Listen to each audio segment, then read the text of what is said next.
Que a paz do nosso Senhor Jesus Cristo seja contigo. Obrigado por assistir mais um vídeo da série Princípios de Fé. Vamos considerar o milênio. No mundo cristão, um dos assuntos escatológicos mal interpretados é o milênio. No início do segundo século, Papias, bispo de Herápolis, que por sinal era discípulo do apóstolo São João, escreveu sobre o milênio. Sobre o mesmo assunto escreveram outros pais da igreja, como Justino, Comodiano, Metódio, Vitorino, Agostinho e outros. Nos seus escritos encontramos ideias divergentes, isto que prova que muitas interpretações foram defendidas e polemizadas desde o início da era cristã. Hoje, a crença popular do milênio está baseada em interpretações errôneas que declaram que será uma época de paz mundial, de progressos extraordinários, que toda a humanidade se converterá a Deus. Alguns falam que será um período de preparação para o estado eterno, uma transição do mundo antigo para um mundo novo. Mas um estudo minucioso das Escrituras demonstra com clareza que essas opiniões interpretadas e popularizadas sobre o assunto não coincidem com a revelação de Deus e não estão em harmonia com as páginas sagradas. O que se pode destacar, ao contrário dessa crença popular, é que o milênio bíblico tomará lugar imediatamente após o segundo advento de Cristo. E nesse período não haverá chance alguma de salvação. Não haverá um segundo tempo de graça e de oportunidade. Devemos aproveitar ao máximo nossas oportunidades atuais. Não nos será concedido outro tempo de graça em que possamos preparar-nos para o céu. Esta é nossa única e derradeira oportunidade para formar caracteres que nos habilitem para o futuro lar que o Senhor preparou para todos os que obedecem aos seus mandamentos. Não haverá um tempo de graça depois da vinda do Senhor. Os que dizem que haverá estão enganados e iludidos. Eu convido você a me acompanhar nesse estudo do milênio. Vamos deixar de lado as nossas ideias preconcebidas e permitir que o Espírito Santo fale aos nossos corações através da Bíblia. Afinal, para todas as questões, a Bíblia é a resposta. Vamos destacar os acontecimentos transcendentais que estão intimamente relacionados ao milênio. Primeiro, ocorre o segundo advento de Cristo. A grande promessa da segunda vinda de Cristo encontra-se no Evangelho segundo São João, capítulo 14, versículos 1 a 3. Não se turbe o vosso coração. Credes em Deus, crede também em mim. Na casa de meu pai há muitas moradas. Se não fosse assim, eu vô-lo teria dito, pois vou preparar-vos lugar. E se eu for e vos preparar lugar, virei outra vez e vos levarei para mim mesmo, para que onde eu estiver, estejais vós também. João 14, 1 a 3. O texto citado revela a promessa de Cristo, a promessa de voltar e conduzir ao céu os seus filhos. O prazer do Salvador é levar o seu povo para desfrutar as delícias celestiais. Como será, então, o acontecimento da volta de Cristo? A maneira de sua vinda está elucidada na palavra de Deus. Vamos destacar dois textos importantes. Atos, capítulo 1, versículo 11 e Apocalipse 1:7. Varões galileus, por que estáis olhando para o céu? Esse Jesus, que dentre vós foi recebido em cima no céu, há de vir, assim como para o céu o vistes ir. Atos 1, 11. Eis que vem com as nuvens, e todo olho verá, até os mesmos que o traspassaram. E todas as tribos da terra se lamentarão sobre ele. Sim, amém. Apocalipse 1, 7. À luz destes textos e de outros como Mateus 24, versículo 27, Evangelho de Lucas, capítulo 21, versículo 27, Evangelho de Marcos, capítulo 13, versículos 26 e 27, Primeira carta aos Tessalonicenses, capítulo 4, versículos 16 e 17, compreendemos que Jesus virá de forma pessoal, corpórea e visível a todos os homens. Um outro ponto, uma multidão de anjos brilhantes o acompanhará. E nós, você e eu, o veremos.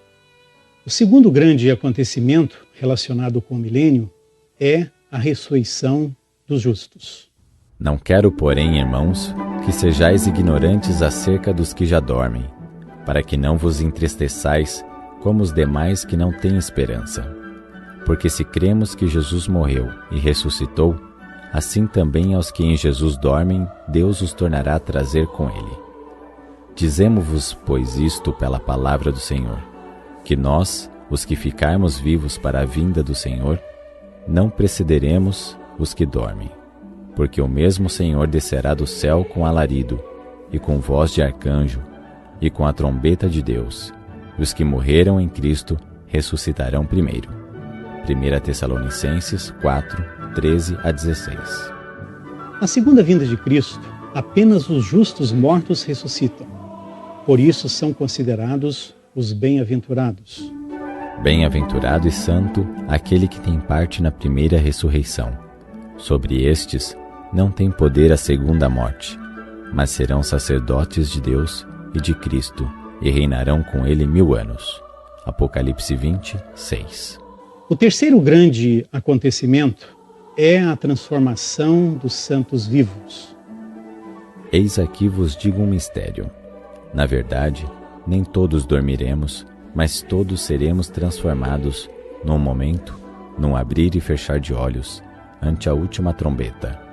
Porque a trombeta soará, e os mortos ressuscitarão incorruptíveis, e nós seremos transformados.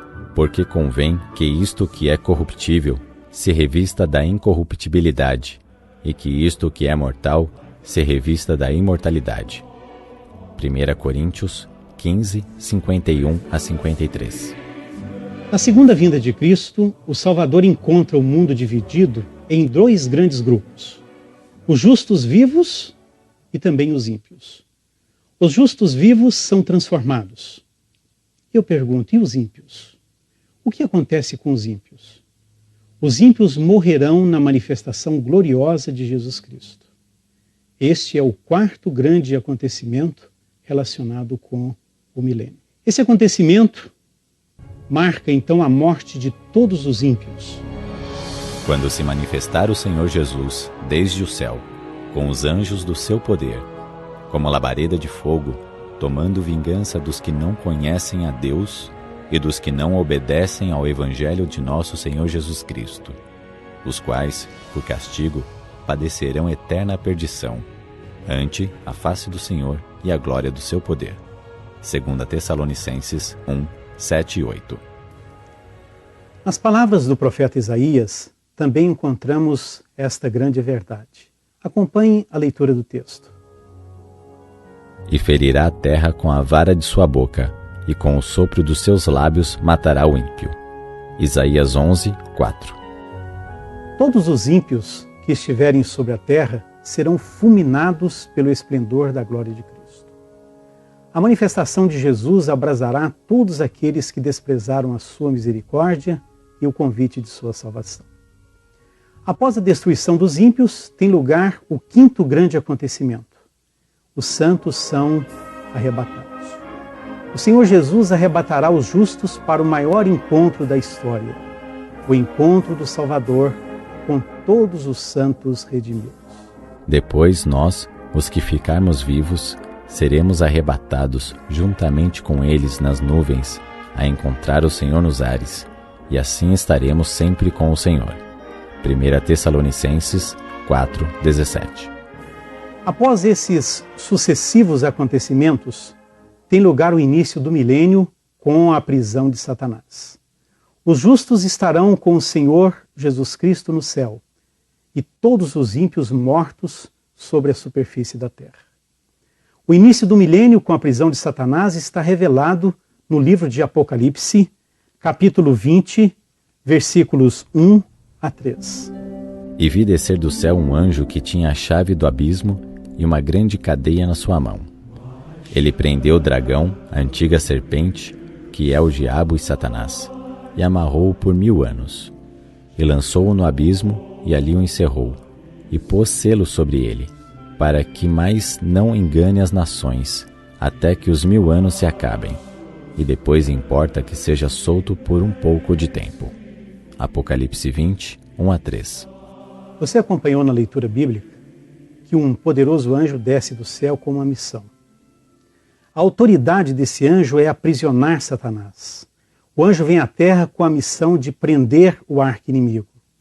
A chave e a cadeia que ele tem na mão não são literais, mas sim emblemas de sua autoridade e poder para amarrar o arqui-inimigo do bem. Um outro ponto que ficou claro no texto é que Satanás é amarrado por 1000 anos. A cadeia ou as circunstâncias que amarrarão Satanás por 1000 anos são evidentes nas Escrituras Sagradas. O abismo onde Satanás será lançado é a própria terra, transformada numa assolação, totalmente destruída pelas grandes cenas que marcaram a segunda vinda de Cristo. Durante esse período, nenhum vivente será encontrado no planeta, com exceção de Satanás e seus anjos. Vários textos das Escrituras confirmam esse acontecimento. Vamos destacar apenas 3. Observei a terra, e eis que estava assolada e vazia, e os céus, e não tinham a sua luz. Observei os montes, e eis que estavam tremendo, e todos os outeiros estremeciam. Observei, e vi que homem nenhum havia, e que todas as aves do céu tinham fugido. Vi também que a terra fértil era um deserto, e que todas as suas cidades estavam derribadas diante do Senhor, diante do furor da sua ira. Jeremias 4, 23-26. E o céu retirou-se como um livro que se enrola, e todos os montes e ilhas foram removidos do seu lugar. Apocalipse 6, 15-17. E serão os mortos do Senhor naquele dia, desde uma extremidade da terra até a outra extremidade da terra, não serão pranteados, nem recolhidos, nem sepultados, mas serão como estrume sobre a face da terra. Jeremias 25, 33. Durante o milênio, a terra permanecerá em estado de desolação, sem nenhum habitante humano. Inteiramente privado de suas atividades de tentar os seres humanos e mergulhado numa vida de total inatividade, Satanás será preso por essa cadeia de circunstâncias e permanecerá neste mundo por 1000 anos. O aprisionamento de Satanás era apresentado no antigo Israel em figuras no cerimonial da expiação. No santuário terrestre, conforme Levítico 16, 2 bodes eram apresentados perante o Senhor. Era o bode da expiação e o bode emissário. O bode da expiação era morto e com seu sangue se fazia expiação pelos filhos de Israel e pelo santuário. O outro bode era levado vivo para o deserto, após a imposição das mãos do sumo sacerdote. Aquele bode que era conduzido vivo ao deserto representava Satanás, o originador do pecado. Quando se completava o ministério no lugar santíssimo e os pecados de Israel eram removidos do santuário em virtude do sangue da oferta pelo pecado, o bode emissário era então apresentado vivo perante o Senhor. Na presença da congregação, o sumo sacerdote confessava sobre ele todas as iniquidades dos filhos de Israel e todas as suas transgressões, segundo todos os seus pecados, pondo-o sobre a cabeça do bode. Semelhantemente, ao ser completada a obra de expiação no santuário celestial, na presença de Deus, dos anjos do céu e do exército dos remidos, serão então postos sobre Satanás os pecados do povo de Deus. Declarar-se-á ser ele o culpado de todo o mal que os fez cometer. E assim como o bode emissário era enviado para uma terra não habitada, Satanás será banido para a terra desolada, que se encontrará como deserto, despovoado e horrendo. Aqui na terra desolada, Satanás estará circunscrito para ver os efeitos de sua rebelião contra a lei de Deus. Durante 1000 anos, ele vai consumir o fruto da maldição, fruto este que ele mesmo determinou. Restrito apenas ao planeta Terra, Satanás não terá privilégio de percorrer outros mundos para tentar e molestar os que não caíram. Durante esse tempo, Satanás sofre extremamente. Desde a queda, suas características más têm estado em constante exercício. Porém, deve ele então ser despojado de seu poder, deixado a refletir na parte que desempenhou desde sua queda, aguardar com tremor e terror o futuro terrível em que deverá sofrer por todo o mal que perpetrou e ser castigado por todos os pecados que fez com que fossem cometidos. O que ocorre durante o milênio? Já estudamos que Satanás estará preso aqui na Terra numa cadeia de circunstâncias. E o que acontece no céu com os justos que foram redimidos? Vejamos o que diz o livro de Apocalipse, capítulo 20, versículo 4. E vi tronos, e assentaram-se sobre eles aqueles a quem foi dado o poder de julgar, e viveram e reinaram com Cristo durante 1000 anos. Apocalipse 20, 4. Enquanto os santos reinarem com Cristo no céu durante os 1000 anos, eles julgarão os ímpios, julgarão Satanás e seus anjos rebeldes. Esta grande verdade está apontada aqui na Palavra de Deus, na primeira carta aos Coríntios, capítulo 6, versículos 2 e 3. Durante os 1000 anos, entre a primeira e a segunda ressurreição, ocorre o julgamento dos ímpios. O apóstolo Paulo indica esse juízo como acontecimento a seguir-se ao segundo advento. Conforme foi predito por Paulo, é nesse tempo que os santos hão de julgar o mundo. O fim do milênio e o julgamento final vai acontecer naquele momento em que o Senhor retorna à terra com os remidos e uma comitiva de anjos. Vai ser a terceira manifestação de Jesus Cristo a este mundo. Ele vem com a cidade celestial, a Nova Jerusalém. Descendo do céu, a Nova Jerusalém, em seu deslumbrante resplendor, repousa sobre o lugar purificado e preparado para recebê-la. Com seu povo e os anjos, Cristo entra na cidade santa. Quando Jesus retorna com a Nova Jerusalém, ele ressuscita os ímpios mortos. Eles erguem-se com o mesmo espírito de rebelião com o qual desceram à sepultura. Mas os outros mortos não reviveram, até que os 1000 anos se acabaram. Apocalipse 20, 5. E acabando-se os 1000 anos, Satanás será solto da sua prisão e sairá a enganar as nações que estão sobre os 4 cantos da terra, Gog e Magog, cujo número é como a areia do mar, para as ajuntar em batalha. Apocalipse 20, 7 e 8. Com a ressurreição dos ímpios, a terra é novamente repovoada. Satanás é solto. Agora ele está liberto daquela cadeia de circunstâncias que o aprisionava e reinicia a sua obra de engano. Diz o texto sagrado que ele sairá a enganar as nações que estão sobre os 4 cantos da terra, Gog e Magog. E subiram sobre a largura da terra, e cercaram o arraial dos santos e a cidade amada. Mas desceu fogo do céu e os devorou.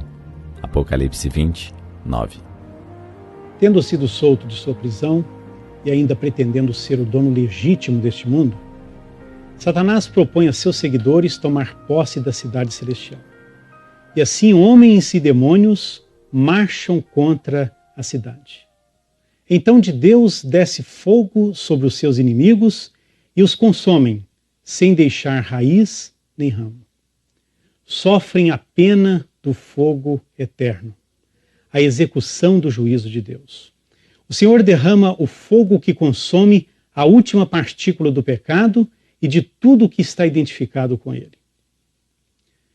Enquanto a terra está envolta nos fogos da vingança de Deus, os justos habitam em segurança na santa cidade. Sobre os que tiveram parte na primeira ressurreição, a segunda morte não tem poder sobre eles.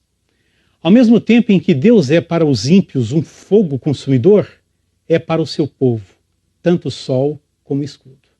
E essa promessa nós encontramos em Salmos 84, versículo 11. A terra inteira é purificada. Satanás é a raiz do pecado e seus seguidores são os ramos. Agora são consumidos. Raiz e ramos.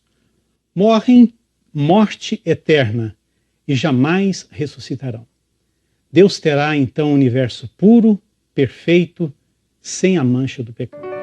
Resumindo o tema abordado, podemos destacar 3 pontos principais.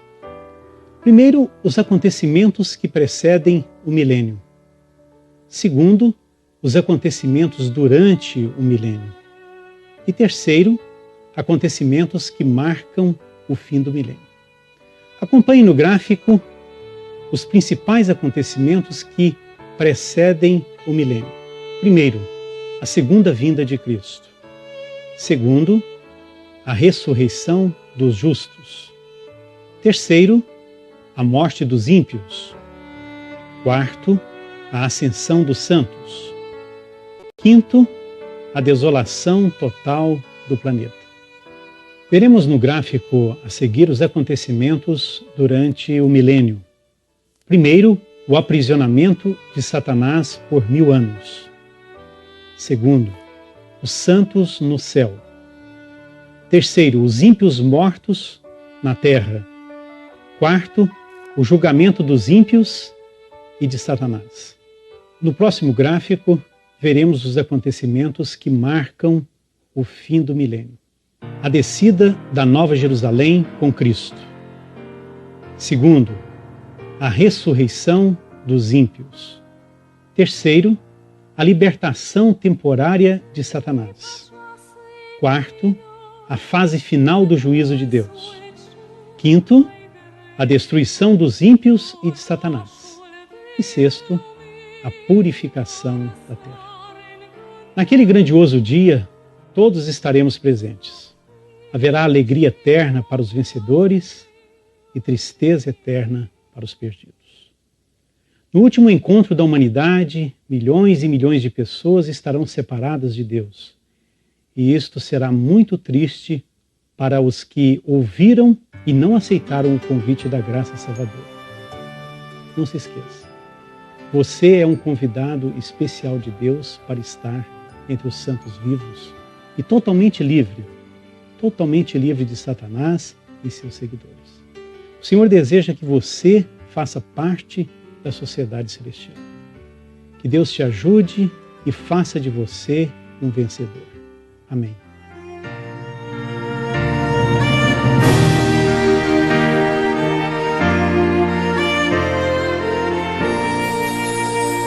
Junto ao trono de Deus preparado, a cristão um lugar dado a ti. Há perfumes, a gozo exaltado, há delícias profusas ali. Sim, ali, disse os anjos fiéis rodeado, numa esfera de glória e luz. Junto a Deus nos espera Jesus. Os encantos da terra não podem dar ideia do gozo dali. Se na terra os prazeres acordem, são prazeres que cessam aqui. Mas ali, as venturas eternas concorrem na existência